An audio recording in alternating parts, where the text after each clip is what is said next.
To prophesize about nuclear war, almost 4,000 years ago, is either a great guess, or maybe, the technology existed long before those days.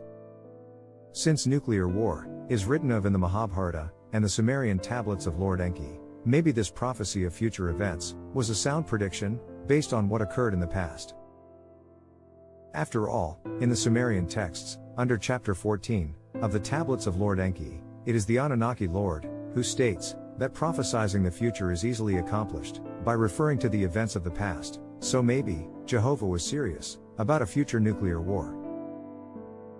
The Bible has a few other strange similarities with Sumerian text. Strangely enough, the prophecy of the Revelation, in chapter 1 verse 14, describes the Christ as, his head and his hair were white like white wool, like snow, and his eyes were like a flame of fire. Now ironically, in the book of Enoch, chapter 106, CVI, verses 1 and 2, Noah of Noah's Ark, has the exact same physical description.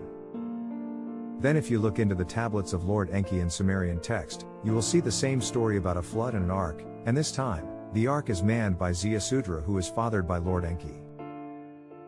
And the physical description of Ziusudra is the same as Noah, a favored man of the Lord, in the Bible. As written in the tablets of Lord Enki, is this description of Ziusudra: white as the snow his skin was, the color of wool was his hair, like the skies were his eyes, in a brilliance were his eyes shining. Ironically, it is the Lord in the Bible who tells Noah to prepare an ark for an impending flood, while in Sumerian literature, it is Lord Enki who tells Ziusudra to prepare an ark for the flood. Coincidence? I mentioned earlier that most religions incorporate 7 lords or gods, and, in the book of Enoch, there are 7 fallen angels, and in the Bible, Jehovah has 7 redemptive names. And in the 12th and 13th chapter of the Revelation, the dragon serpent, being the devil and Satan, is described as having 7 heads, with 7 names of blasphemy. Now, the Revelation wouldn't be referring to good old Jehovah, now would it? I will still be revealing the true hidden secrets of the Revelation. In the meantime, you now have a different awareness of the God in the Bible than you ever did before.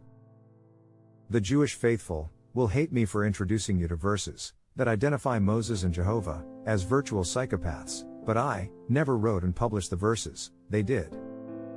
Too bad, preachers don't like to talk about the Lord God Jehovah and his temper tantrums to their congregations. What would happen 2,000 years ago if a man knew the Old Testament verses, went into Jerusalem, and tried to tell the Jews their God was the devil? Well, I think we all know the story, and that it didn't go very well. So, let's talk about the New Testament, and the real reason the New Testament was written. The real reason was to resurrect a dead religion, called the Old Testament.